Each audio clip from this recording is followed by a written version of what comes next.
All right, everybody, let's go ahead and get rolling. If anybody comes in late, they are coming in late. So, all right, welcome to the Endurance Sports University Triathlon Study Hall. This is the first one that we're doing. I have a pretty good idea of how I want this to go and what my basic plan is. We'll see if we can stick to that and make it happen. So let's go ahead and get rolling through this.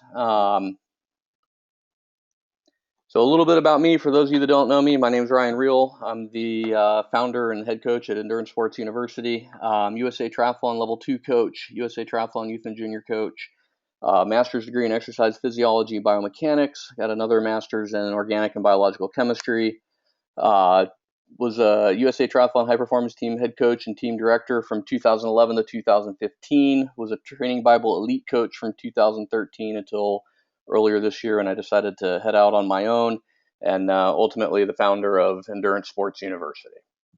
So a little bit about Endurance Sports University for you guys, since this is brand new. It's basically the international leader in triathlon education and coaching resources and services for athletes, self-coached athletes, and for coaches all alike. So there is something for everybody. Athletes obviously would like to have a coach. The coach-athlete relationship is very well understood. But what happens with athletes that are self-coached that have a really good understanding but still need a little bit of oversight, still need a little bit of management, or what happens with athletes that simply can't afford the regular monthly coaching dues. So we have services for both of those types of athletes, and then ultimately services and education for coaches. So that's not only the continuing education units from USA Triathlon, but that's the how to become a better coach. The science behind it, the exercise physiology, the biomechanics, the programming, the actual how to be a top tier coach. And then along with that, there are also all of the business services that are out there that, quite frankly, triathlon coaches in general are never really taught anything about. The majority of the triathlon coaches I've ever met, cycling, any endurance coaches, they have a tremendous passion for working with athletes, but they simply don't have that education on how to set up, how to run, and how to manage a business and how to make it grow. So this is kind of ultimately what Endurance Sports University is aiming to provide. The official launch date will be Monday, July 13th. So keep your eyes out for some emails coming out later this week that there's going to be a pre-launch special for the membership program that we have, or the M Pro. So keep an eye out for that if that's something that you're interested in, or some other specials that are coming along.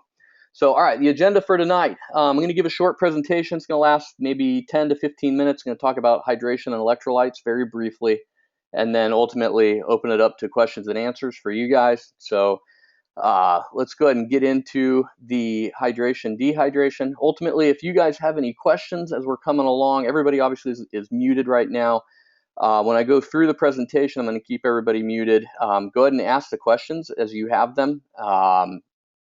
And then if I see them while I'm going through, I'll answer them. If not, once I get through the electrolyte and hydration part of it, I'll go through and hammer out the questions. And then ultimately, once we are completed with the short presentation, then it's just going to be opened up for question and answer. And ultimately, you guys and gals will type your questions into the question box. And then what I will ultimately do is I will bring you onto the call and have you ask your question so the whole group can hear it, and then I will do my best to answer it. If you don't have a mic or anything like that, then type that in when you type in your question, so I don't try to bring you on and you don't have a microphone. I'll just try to read the question and answer it. So that's basically what we're looking at. So let's go ahead and get into it. All right, so hydration and electrolytes. This is a very long and complex topic. We're going to attempt to cover it in 5 to 10 minutes, might creep up to 15. But I want to get the main points of hydration and how hydration relates to electrolytes. All right, so hydration, taking in fluids, electrolytes inside the body. The main one is sodium. We have potassium and magnesium also, but if for every basically 500 milligrams or millimoles of magnesium, we have about 9,000 of potassium, and we have about 20,000 of sodium. All right, so when we look at the relative amounts of those different electrolytes, sodium is the key player.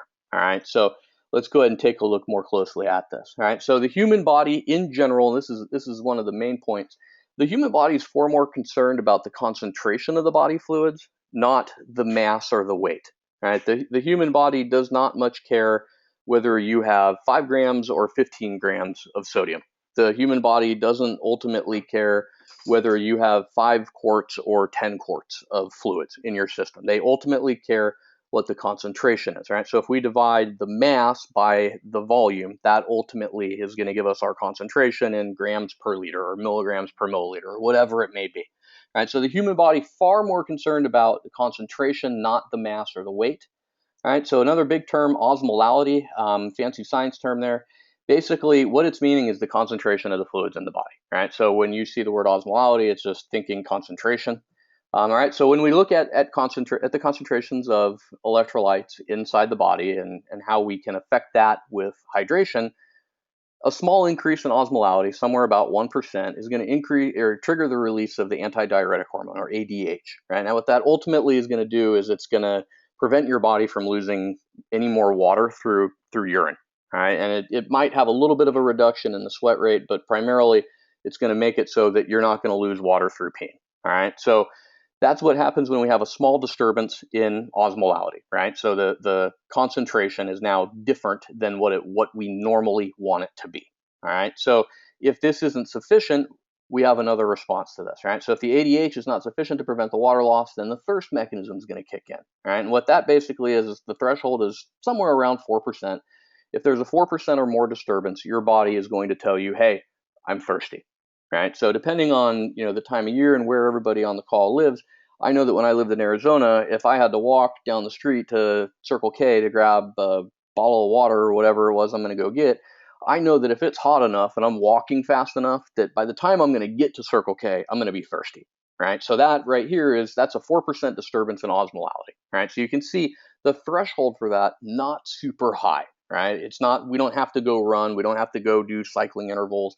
It's a far lower threshold, all right? So ultimately, when you consume fluids, it's going to dilute out the body fluids, or the concentration of the electrolytes in this case, returning that concentration back down to below where the thirst mechanism threshold is. Right. So let me say that again, because that's quite a wordy sentence. All right. So when we're out training, right? Let's say we're out on a bike ride, we're out for a 3-hour ride. If my body says, hey, Ryan, I'm thirsty, I need some fluids, right? What my go-to needs to be is ultimately plain water, right? Because that's, the human body's been around a lot longer than Gatorade has, right? So the human body is pretty darn good at operating off of water. So when my body says, hey, I'm thirsty, it's telling me, put some water in me, right? So if I have an increase in osmolality, right? So a 4% disturbance or somewhere in that area, when I pour more water into my body, I'm ultimately returning that concentration back down to below where the thirst mechanism threshold is, right? So let me explain that a little bit more on the next slide. All right, so salty sweat, right? So what exactly does this mean? If your body's going to maintain the sodium serum concentration, right, and that's all the body is concerned about, what's the concentration, right? So sweat rate will increase and decrease. The amount of sodium that is with the sweat has the potential to increase and decrease based off of, do I need to lose more water? Do I need to retain more water? That's the primary response in sweat rate. Right? So the body will adjust. It will do its best to maintain that sodium serum concentration. Right? So one big question is, do I need to take in additional salt? Right? And you noticed that earlier I did say plain water, not Gatorade, not Noon, not CarboPro, not Infinite, not UCAN, none of that stuff, just plain water, right? So the question is, do I need to take in salt? Do I need some special electrolyte concoction that is, with carbohydrates, or do I need to take in gels, or do I need to take in chews, or do I need to take some salt pills, or whatever it is, right? That's a great question, because people spend a tremendous amount of money on this stuff. Ultimately, the answer is your sweat is salty. So do we need to take in salt? Let's take a look before we answer that question and see what's actually going on inside the body and outside the body when it relates to the concentration of sodium. All right. So inside your body, the concentration of sodium is approximately 140 millimolar. Right. So those of you that don't know what millimolar is, it's a science term of a way to calculate an absolute amount of something. All right. So 140 is the concentration. When we look at the concentration of sodium in sweat, it's only 20 to 60 millimolar, right? So that is anywhere from 14 to 43% of what is in our body fluid, right? So if we are sweating out a bunch of electrolytes, I'm not losing 140 millimolar in concentration of sodium in every single drop that comes out of my body.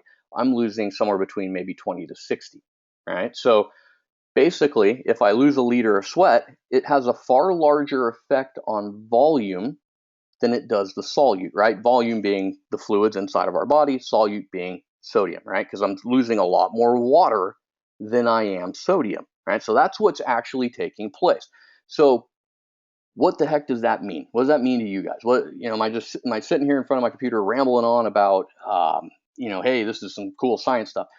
I need to give you something that you can take home and you can use this week. You can use this weekend when you go out on your training ride, right? So ultimately, what it means is the more that you sweat, you don't reduce the amount of sodium or the sodium concentration in your body. You're actually increasing it, which is going to make you thirstier, right? That's the disturbance in osmolality.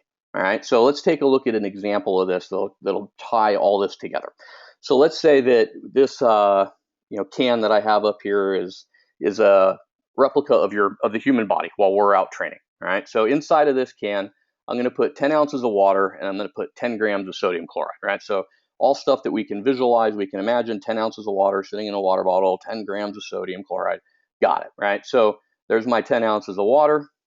There's my 10 grams of sodium, right? When I do the math, I divide the solute by the solvent, right? So sodium chloride or the electrolyte divided by the fluid. So 10 divided by 10. My concentration is 1. It's 1 gram per ounce. All right, makes sense so far? So that being said, let's say we go out this weekend and we go for a 1-hour run.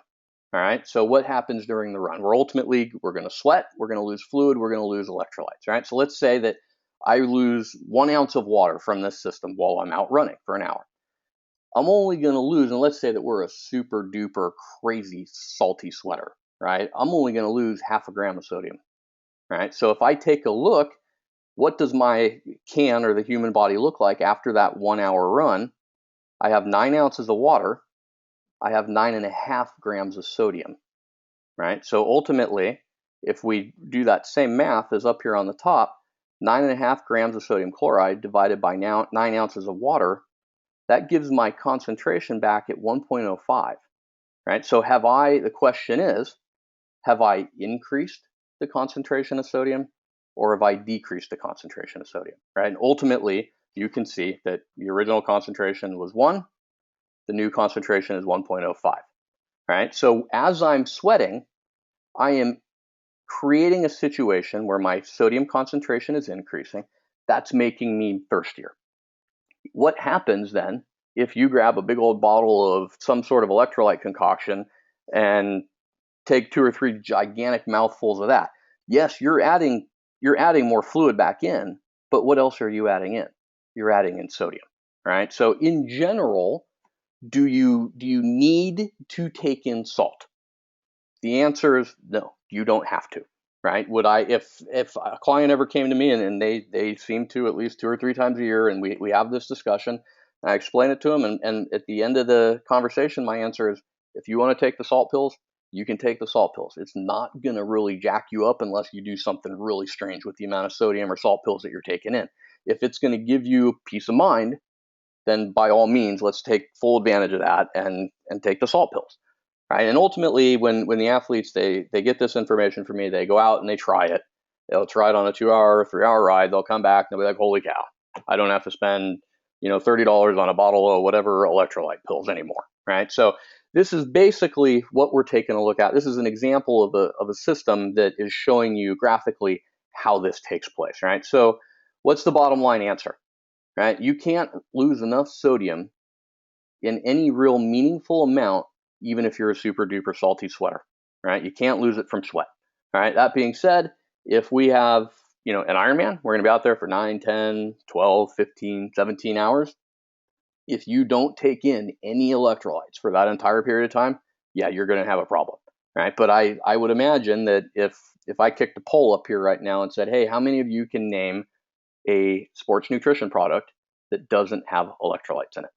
I don't think that very many of you, if any at all, can actually name one that doesn't. And I know there's a couple of you on here that do, so don't hop all over that because we've had this discussion. But in general, sports nutrition products, they have sodium in it. That's the big selling point that these sports nutrition companies have come up with, and they've grabbed a hold of the science, and they have kind of told only part of the story, right? And it ultimately multi-million-dollar business every single year, right? So that's what we're looking at. Some other concerns to take into account here real quick, because I'm sure that some of these questions will pop up. What happens if calories are tied up in the fluids, right? So ultimately, if you have calories tied up in fluids, you got to take the fluids in to get the calories, and that's on a set nutrition plan, right? That you have to execute whether you're thirsty or not. You either get the calories in or you're going to have a bigger problem. But when it comes to first, the answer is very simple, very, very simple. Drink water, right? So ultimately, flip side of this real quick, if the sodium concentration does drop, right, from somebody drinking too much water, right, you're ultimately diluting out the sodium concentration, right? So if you're consuming too much fluid, now we're looking at hyponatremia, right? So too low of a sodium concentration, right? So this is kind of confusing at this point, right? Because I'm telling you, hey, when you're thirsty, drink water, right? But don't drink too much, because then you're going to have, you're going to get into the hyponatremia area, right? And hyponatremia, that's no joke, right? Because that presents itself just as dehydration. So you roll into an aid station and they look at you and they're like, ooh, you're, not sweating, you're cold and clammy, you're nauseous, you're kind of, a little bit out of it. What's the last thing you want them to do if you're looking at hyponatremia? Stick you in the arm with an IV, right? So ultimately, hyponatremia is a big deal. So what's the answer, right? You tell me to drink water, but don't drink too much water, right? Very simple answer. Your body's going to tell you when you're thirsty. Listen to it, right? Don't come up with some crazy elaborate, I have to drink 32 ounces every 30 minutes in order to be optimally hydrated, right? Unless you have undergone some monumentally awesome exercise physiology testing in a lab and spent thousands of dollars to determine what that actual answer is, your plan is not as accurate as you think it is. All right. So ultimately, when your body tells you you're thirsty, grab the water bottle, drink some plain water. Right. Very simple. All right. So let's go ahead and take a look and see what we have in the way of questions. Anybody have any questions on the hydration, dehydration that we've gone over so far?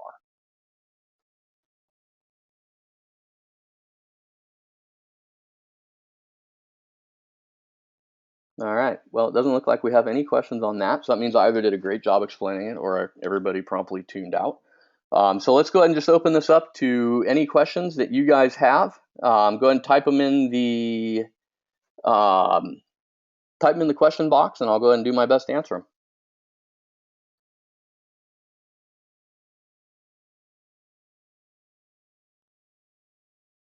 All right, I got a comment from Lisa. Lisa, who's one of my clients, we've had this conversation. She says, I was a non-believer in electrolyte junkie. So Lisa, are you still an electrolyte junkie?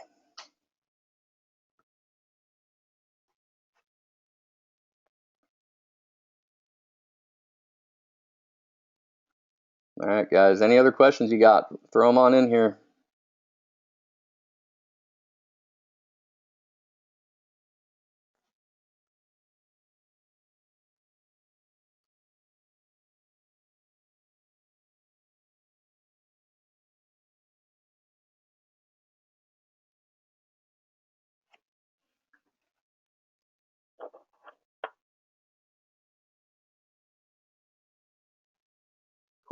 Questions.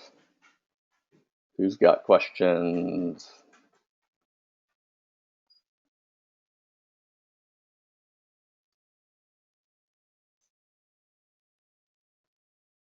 All right, here is a great question. All right, so this is from Greg. Greg said, I used to cramp on long rides, started adding in electrolytes to my water bottles, and haven't cramped since. Don't drink any more than I used to do. All right, so, kind of getting into another topic, Greg, great question. I think maybe next week or in one of the future study hall calls, we'll spend a lot more time talking about cramping. But let me throw a teaser out here at you for the answer, which I think will get you going down the right road.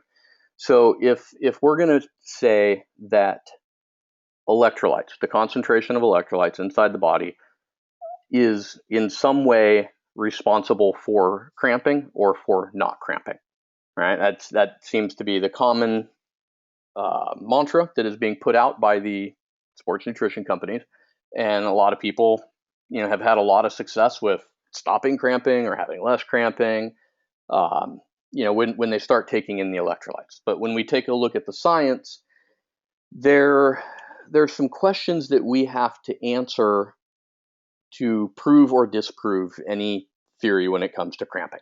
All right. So the first question is, what muscles tend to be cramping when we are swimming, biking, and running? Right. Second question, when are they cramping?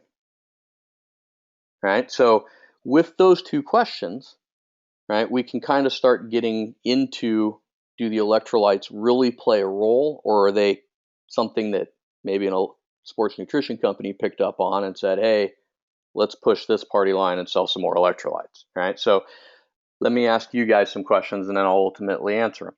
So if we're going to say that losing electrolytes is causing cramping, all right, that's the basic theme that the sports nutrition companies are coming up with. If that's the case, would you all agree with me that the concentration of electrolytes within your body, that's a systemic concentration, right? I don't have more electrolytes in my quadriceps than I do in my glutes, and then I have a lot more in my right bicep, but my left bicep has a lower concentration, right? So I think we would all agree the concentration of sodium is constant throughout the body. All right. So if that's the case, why have you not ridden down the road on your bicycle and had your face lock up in a full cramp? Why have we not been riding down the road in the bicycle and both my biceps cramp up, just absolutely lock up, right? And the reason is those aren't the muscles that we're using, right? We're using the lower body. We're using the legs. We're using the glutes. And those are the active muscles that we're using while we're training, right? So when we ask the original couple questions, what muscles tend to cramp up? The ones that we're using tend to cramp up, right? So saying that electrolyte concentration or electrolyte depletion is responsible for cramping, right? Which is ultimately what we're saying when we make the statement, when I add electrolytes in to my system, I don't have cramps. That means we're increasing the concentration of electrolytes, right? So that is to correct a lower concentration of electrolytes, is the theory. Okay, so if that's the case, why am I not having weird cramps? Why are both my pecs not locking up while I'm riding down the road? Why is my face not going into a full-on cramp? Right? It's ultimately what tends to cramp the muscles that we're using. Right? So that's kind of a big hit on the electrolytes and that causing or being responsible for cramping. Right? The second big point is, when do cramps take place? Right? We don't very often start out on a run and get 20, 30 steps into it and have our hamstrings lock up. Right? The cramping on the bike, cramping on the run, that normally takes place a lot later in the training session or in the race, right? Would everybody agree with me there? Right? So if that's the case, the muscles that we are using are the ones that are cramping, and they're cramping towards the end of whatever the session is, whether it's a training session, whether it's a race, right? So what I would propose, and I'll get more into this on one of the next study hall calls that we do, is the electrolyte concentration doesn't really have much to do, if anything, to do with cramping, right? What has to do with cramping is ultimately neuromuscular fatigue, right? So it's asking more from your body than it has been prepared to do through training, ultimately. Right? So it has to do with muscle spindles and Golgi tendon organs and some other anatomy and physiology based structures and the interactions between the two. But Greg, to give you kind of a quickie on that, electrolytes, there isn't a lot of proof at all that they play any real role in cramping, right? But ultimately, Greg, if you putting electrolytes in your bottles is preventing you from cramping, keep putting electrolytes in your bottle. Absolutely. All right. So just keep that in mind. All right. So what other questions do we got? We got some more coming in. Another one from Greg to kind of go along with that. Greg also mentioned not a big drinker when he's riding, normally drinking 50 ounces on a 60-mile ride or so. So if we say 60 miles, we'll say 2.5, 3 hours, somewhere in there maybe. 50 ounces, we're looking at 2 large water bottles, basically. So that's a little bit on the low side, I would imagine, but really it just depends on your unique physiology. Like I said, with the hydration and the electrolytes. If your body's telling you you're thirsty and you're withholding water, then you're running a risk. If your body's not telling you you're thirsty, then your body's telling you you're not thirsty, right? So it really is just depending on each person and their unique physiology. So yeah, you're welcome, Greg. No problem, man. All right, so I got a question from Lisa. I have a sneaky suspicion that Roberta is with Lisa right now. So next question is, so bananas, are they necessary? Right. So bananas, they're what's the big thing that people promote bananas for, right? It's the potassium inside the banana, right? So keep something in mind. For every gram of potassium in my body, I have approximately 2 grams of sodium, right? So the sodium becomes a far bigger and more important electrolyte. So do you need to take the bananas in order to get the electrolytes? Again, no, I don't think you personally do. Taking bananas in for some, relatively high glycemic index carbs, some instantaneous fuel. Sure, it's a great source of fuel. Absolutely. So, good question. Good question. All right, what else we got? Come on, guys, give me some good ones.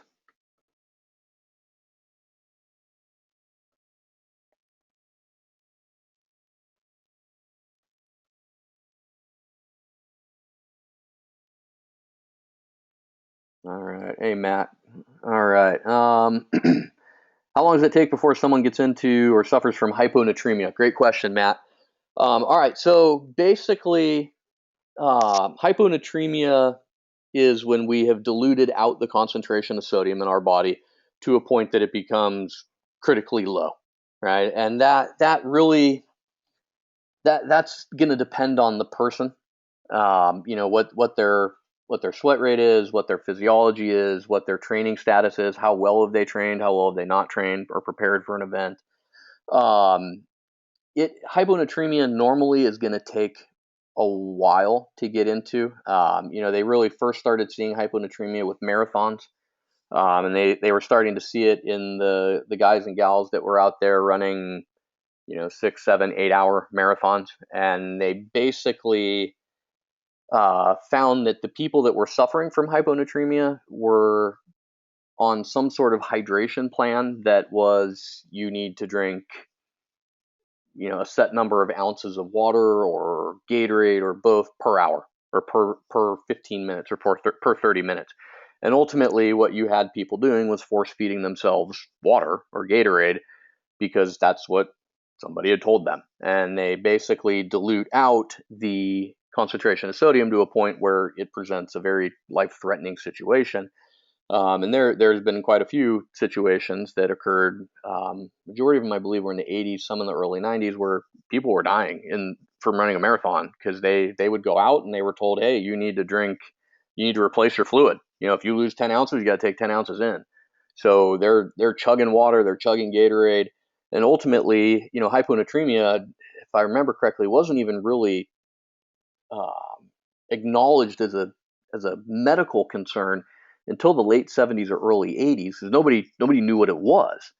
And I think the way it originally came to be was ultimately there was a scientist, I believe, in South Africa who was looking at these people running I believe it was the Comrades Marathon, and they're just chugging and chugging and chugging water and chugging and chugging and chugging sports drink. And they, regardless of how much they drank, they just looked dehydrated because hyponatremia presents itself the same way that dehydration does. So what they were finding was these people would, come to an aid station or get to the end of the event, and the volunteers or the medical staff would be like, "Wow, you're dehydrated," right? Classic signs of dehydration: confusion, lack of coordination, cold and clammy, shallow breathing, reduced sweat rate, that type of stuff, right? And then you can get into they falling over, passing out, all that type of stuff. Hyponatremia presents the exact same way. So what you had happening was people would come in to an aid station or cross the finish line, and the EMT or the physician that was there would grab a hold of them and go, you're dehydrated. Let's get you in and slap an IV in you. And what they're ultimately doing is even reducing out the sodium even more, and ultimately killed people, right? So it leads to, like a swollen brain, which ultimately is going to create its own set of neurological problems. So it's a thing that takes a while, or a very dedicated effort. I think it was a few years ago. I think it was a high school football player in Georgia who had some massive cramping in a practice in the beginning of the kind of end of the summer, beginning of the school year, and his coaches said you got to drink more water. So he ultimately, this kid drank 2 gallons of water, over a very short period of time, and found himself in a hypernatremic situation and ultimately passed away from it. So it's something that you really got to work towards, or just be really unaware of what hyponatremia is in order to get there. So great question, Matt. All right, we got Lisa again. Hold on, Lisa. Let me see if Matt followed up with something. All right, Matt, I'm going to come back to your next question. All right, Lisa. So, question from Lisa: how does the duration of the activity affect hydration? Right. So, hydration in and of itself, right, is just a percentage loss of body weight. That's it. It is not some super duper high tech science calculation or test, or biopsy or something like that. It's just a very simple. If a 100-pound woman goes out and starts her run, she runs for an hour, comes back and weighs herself, and she weighs 97 pounds. She has a 3% loss in body weight. Right. When you hit 3%, anywhere from 2 to 3%, that's considered dehydrated. Right. So is that going to have any real functional degradation to your performance? No, not at all. Absolutely not. Right. Once you got to get up into the 4 or 5, maybe 6% range, which quite frankly, most people that finish a marathon that have actively ran the marathon, or people finishing a half Ironman or an Ironman distance event, they're going to come in at 4 or 5 or 6% dehydrated. Right. So ultimately, how does duration of the activity affect hydration? The longer you're out there without taking fluids in, the greater the chance you have to become more dehydrated. And then ultimately, the body will tell you, hey, what do we need here in terms of water? If the body says I'm thirsty, put some water in it. Very simple, right? So, the term hydration or dehydration, a lot of people make a big deal out of that, and ultimately it is a player in this discussion, but it doesn't have any physiological variables, if you will, like the concentration of sodium, like we talked about earlier, associated with it, right? It's just simple percent loss of body weight, right? And it's a good guide, right? Because if somebody comes in and they weigh them and they're down 10%, right? That's a big problem, right? So at that point, they're going to need to get into the medical tent and get an IV. And the good thing about IVs, kind of rolling back around onto the hyponatremia topic that we were just on, the majority of the IV bags that are out there nowadays have electrolytes in them, and it's been added in to not only facilitate intercellular transportation of the fluids, but it also, in case a physician or somebody misses the hyponatremia, they're not flushing straight water into somebody's situation, right, and into somebody's system, and ultimately, there's electrolytes in those IV bags. So, all right, Matt. So electrolyte drinks are essentially making me more thirsty because they're increasing my salt/water concentrations. Matt, you hit the nail on the head. Right. So that's a major problem. That's something that has to be accounted for. Ultimately, if you have your calories in whatever form they are for racing, you got to take the calories in. If you don't take the calories in, you're going to have a far larger problem. All right. So if you have calories tied up in a bottle of infinite nutrition, you got to take that bottle in. If the plan is I'm going to take one bottle that has 150, 200 calories in it, I'm going to take one bottle an hour, you're taking that in over the hour, whether you're thirsty or not. Because if you don't, you're going to create a far larger problem with not having enough calories. Right. So ultimately, when you're thirsty, you got to drink the water. Right. And that will dilute out the sports drink or the gel or whatever it is that we take into our system. That plain water will also help dilute that back out. Right. So basically, will electrolytes ultimately make you thirstier? If all you're drinking is sports drink, if you're not drinking plain water, yes. Yeah, it will. Will it be a noticeable thing in a sprint or an Olympic distance event? No, you're not going to notice it without really trying to do something silly. You get up into the half and the full Ironman distance, and that can start creating its own problems. You're gonna be a lot thirstier, and at some point you're gonna create a situation inside your stomach where your stomach's just gonna shut down. It's gonna be like, I do not want any more of this, right? And now you're gonna be thirsty. Now you got electrolyte concentrations that are jacked up, and you have no way to get more water in there to basically dilute out that sodium concentration to bring it back down, right? And that's a lot of gastrointestinal distress that we see people the half and the full distance really dealing with, right? So now, Matt, I know you're doing the Olympic distance stuff. So ultimately, when it comes into calories, the human body, as long as nutrition in general, day to day, is good, the human body can go out and perform at a high level for about 2 hours without taking in any extra calories before we start to see an issue, right? So for most, elite or professional caliber Olympic distance athletes, they might take in a quarter bottle of of a sports drink of some sort, get some calories in, maybe a gel, something like that over it, because they're all done more or less around that 2 hour mark. So for normal age groupers, if you're going to be out there for more than 2 hours, you probably want to start taking in some calories. If you're looking at the 2 to 230 range, I think a bottle of Infinite is going to be all you're going to need on the bike, and it's going to be more than enough to push you through the bike and through the run. And ultimately, there's aid stations on the run. So I hope that answers your question there, Matt.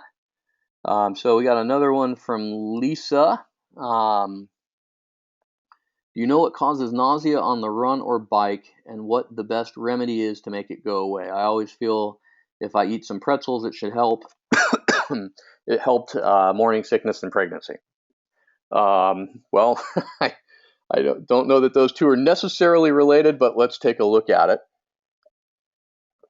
There are a lot of things that can cause nausea on the run or on the bike. Normally, people will have a lot more nauseousness on the run than they will on the bike. On the bike, that without really looking at some weird situation or strange situation taking place, ultimately taking in too many calories, right? Because your stomach only has the ability to process a given number of calories per hour, right? So if that's 20 grams of carbohydrates, let's say, and you stuff 40 grams of carbohydrates in there, your stomach's going to shut down on you, right? And that ultimately is going to be that nauseousness that you're feeling. That's most likely what it's going to be on the run, or I'm sorry, on the bike. Another scenario, you grab a water bottle and chug it, as you're coming into T2, stuff like that. Basically anything that you're doing that is out of the norm or outside of what your stomach and system is really designed to handle. When it comes to the run, we complicate that even further because now we have a tremendous amount of jostling, right? So we've been out there, if we're looking at an Olympic distance event, we've been swimming for somewhere between maybe 20 and 30 minutes. We're out on the bike for hour and a half. So we're pretty close to 2 hours for a normal age grouper. Then you throw on, let's say, a 50-minute 10K. So we're getting up closer to that 3 hour mark. By the time we get onto the run, we've already been at it for a couple hours or pretty close to it. If we've been taking in a bunch of funky nutrition, we've been taking in way too much nutrition, too much water, whatever it may be, and then you hop off and start running and that's sloshing around, that's going to create its own unique set of problems. So in regards to pretzels, will that help? That's really just an individual thing. I'm sure that would work for some people, and I'm sure for some people, the last thing they want is a pretzel, right? It's a very dry thing. It's very salty. If somebody is getting into that situation where they're either dehydrated, right, so they've lost a lot of fluid and have not replaced it when their body is telling them that they're thirsty, or if they ultimately get into a situation where they've been taking in too many electrolytes and they haven't been diluting it back out, I could see where the pretzel would create a major problem for you. But if that's, it really just depends on the athlete and what the situation is, what type of calories they're taking in. So another question from Lisa. Lisa, you are full of questions tonight, girl. All right. I have a real problem eating before a race, too nervous and trouble even force feeding. Once I get out of the water and onto the bike, I calm down. I begin to ingest calories. Have I waited too long? Is it too late to catch up? Right. So, Lisa, phenomenal question again. Ultimately, you want to do the best you can to have a good solid breakfast. Right. That's just the facts of life. Right. If you're too nervous, you just simply can't get the food in. You got to work on finding something that you can get in that will get calories in your system, right? Because keep in mind, your body's going to lose somewhere between 16 to 20 ounces of fluid or of water, let's say, just from breathing while you're sleeping, right? Your body is still burning calories, right? You are fasting when you're sleeping, right? That's why breakfast, or breaking the fast, that's what breakfast is. So if you don't do that, you have the potential of really kicking off some more interesting and not very good catabolic processes that can really start affecting what's going on race day, right? So getting something in, whether it's you can just sip on a sports drink, whether it's oatmeal, a little bit of fruit, whatever it is, breakfast is going to be absolutely huge. All right. When it comes to, if I don't eat a lot, or let's say I eat a small breakfast, but then I get down to the race site and I'm sitting around and we got to swim and I haven't eaten anything, right? Because I'm nervous, I don't want to eat anything. And I get out on the bike where you ultimately, everything calms down and then you start ingesting calories. Is that wrong? Right? My answer is no, that's absolutely what you want to do, right? You don't want to be sucking down a ton of calories the entire time you get from between getting to the race site and hopping into the lake to swim, or hopping into the bay or the ocean or whatever it may be, right? You're going to eat your breakfast. You're going to have, whatever nutrition plan you have in the morning, maybe a bottle of sports drink or whatever it is that you're sipping on while you're waiting, right? A lot of people like popping a gel right before they hop in. Personally, way back when I raced, I would absolutely pop a gel. I didn't know then what I do know now, but I would still ultimately do it again because I want the caffeine, right? So ultimately, you people are going to go out, they're going to do the swim. It's going to be anywhere from 1,500 meters to 2.4 miles, right, or 750 meters if you're doing a sprint. Um, you ultimately are going to spend however much time that is in in a horizontal position, right? You're going to be swimming. You're going to get to the end of the swim. You go from being horizontal to vertical, and what that immediately is going to do is it's going to spike your heart rate. It's going to jack up your blood pressure, and that's just a 100% normal physiological response to spending, if you're doing an Ironman, let's say an hour 15, hour 30 swimming, and then popping up, right? Your body's going, whoa, hey, hold on, slow down. We've been laying down here basically for about an hour and a half. Now you're standing up, right? And what happens when you pop out of the water and you're heading into T1, right? You get out of there. If it's a decent sized race, you got a bunch of people down there at the venue. They're cheering and they're going crazy.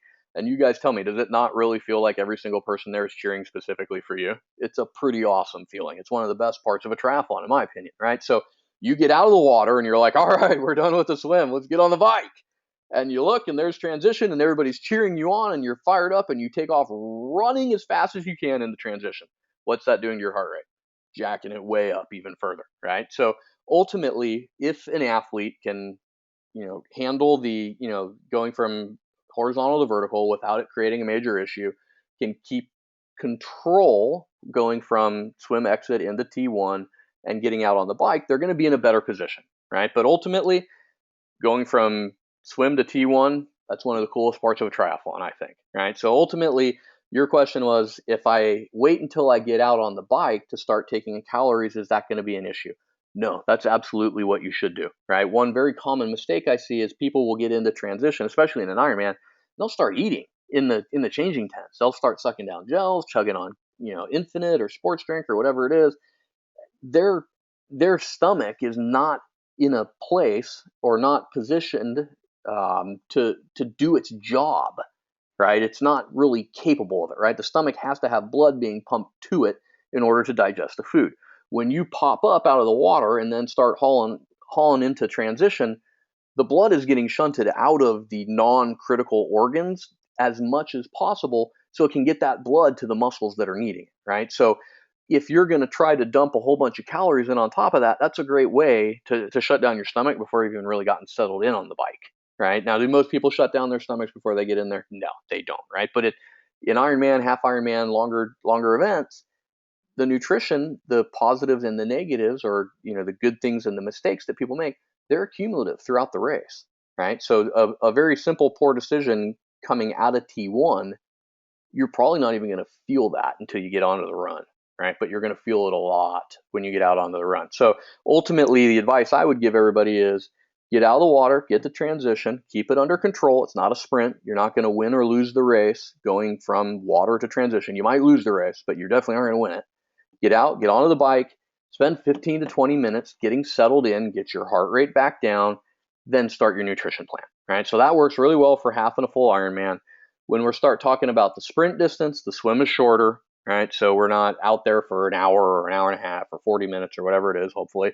So the amount of time on the bike that's going to be required to get that heart rate down before you have to actively start racing, 5-10 minutes, somewhere in there with the Olympic distance one, right? And then ultimately, for any of you out there that are actively competing and trying to, end up on the podium, win a race, qualify for a world championship or a national championship event, you got to race the race, right? And ultimately, this all comes back with nutrition, whether it be hydration, electrolytes, calories, sports drinks, whatever it is. You got to train this stuff. You got to test it and train it in practice, and while you're training. And if you don't, you're rolling the dice on race day. All right. So Lisa, great question, long answer.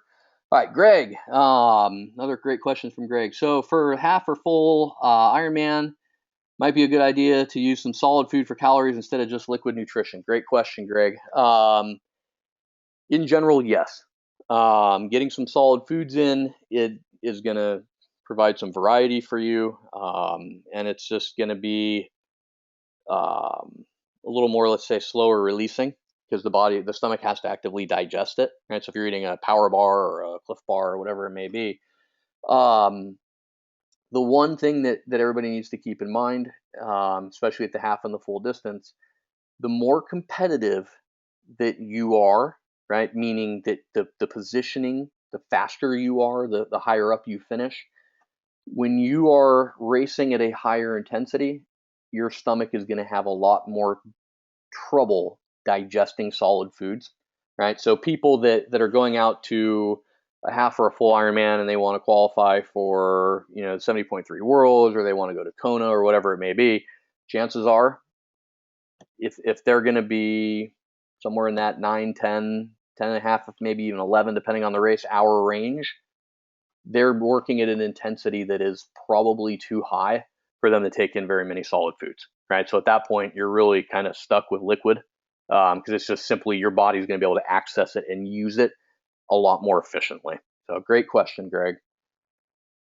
Lisa, you are blowing up the feed. All right, Bill, I'm going to skip to you real quick. Back to the cramping issue. Do you feel that consuming protein during endurance training racing help prevents muscle fatigue associated with cramping? Great question. Hi, Bill. Good to chat with you again. My basic answer to that, no, I don't think that it does. Ultimately, protein in sports nutrition products while we're out training and racing is going to do a good job of making the athlete feel more full or more satiated. That's about all it's going to do. Right? It's the human body is not going to start breaking down protein when its demands are carbohydrates. Protein is just not a fuel source. You're looking at either carbohydrates or fat, and that's just depending on metabolic efficiency, your crossover point, the intensity that you're moving along at. There's a lot of sports nutrition companies that will come out and say, hey, yeah, you want the branched chain amino acids, or you want this product that has protein in it, and it's going to help repair your muscles while you're training or while you're racing.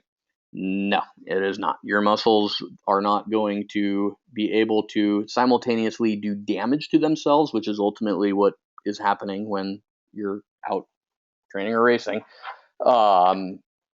It's not going to be able to actively be engaged in being used and tearing and destroying muscle tissue, and at the same time repairing it. Right. So your body basically, when you throw the proteins or branched chain amino acids, which are just the amino acids, when you link them together, you get a peptide. You get enough of them together, you get a protein. Okay. Ultimately, the protein is going to make you feel less full, which is always or usually a good thing in half or full Ironman distance racing. But what it's ultimately doing is it's just getting flushed right through your system. So that's my take on that. Let's see what questions we got here. Okay. We got Greg with another one. Any idea how much we might sweat during a half or full swim, or just focus on drinking when I'm thirsty on the bike? Ultimately, I have no clue how much you're sweating during anybody would be sweating during a half or a full or a sprint or an Olympic. I mean, it's something that could be determined with, the right testing and the right equipment and methodology. Ultimately, I think that there isn't a lot you can do to hydrate during a swim, short of drinking the water that you're swimming in, which I really wouldn't recommend for the most part.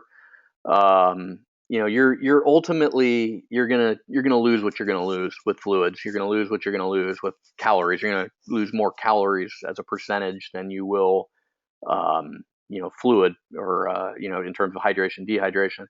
But basically, I would say once you get onto the bike, that's when you want to get your heart rate down and under control to where it's an acceptable range for you, and then go ahead and start your nutrition and your hydration plan there.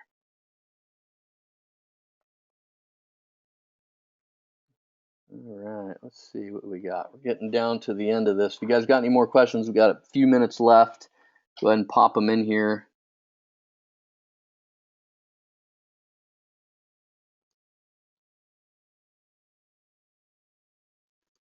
All right, we got one more from Matt. When fueling during a workout, is there a certain amount of water needed to absorb the fuel source efficiently, gel or gummy? Um, it doesn't necessarily have to do with absorption.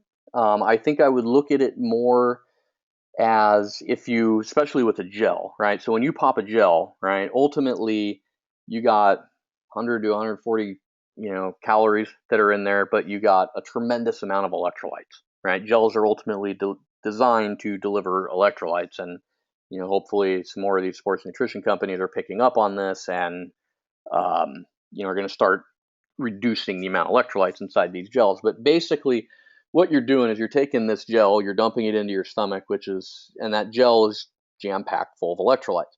If we don't dilute that out, we are going to have a problem, right? Because if we jack up the concentration of electrolytes inside your stomach, your body will take blood from the active working muscles and transfer that back to the stomach in order to really take care of those electrolytes, right? And that's going to start to create a major issue for us. So what we'd rather do is every time you're going to take a gel or you're going to take a chew or let's say Gatorade or Infinite or whatever the sports drink is, dilute it out with water. Absolutely, right? So the basic rule of thumb I have for taking a gel, 2 large mouthfuls of water with each gel that you take. That's going to dilute it out and not create any major problems for you. So, all right, we got time for one more question, guys. Who's got one more?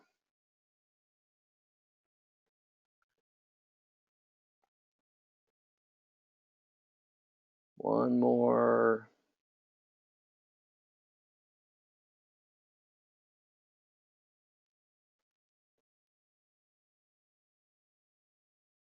Going once, going twice. All right. All right, guys. So, hey, the next triathlon study hall is going to be next Tuesday, July 14th. Same time, 5:30 Pacific, 6:30 Mountain, 7:30 Central, 8:30 Eastern. For the rest of the month of July, I'm going to open up the study hall to anybody who can find the link and wants to register.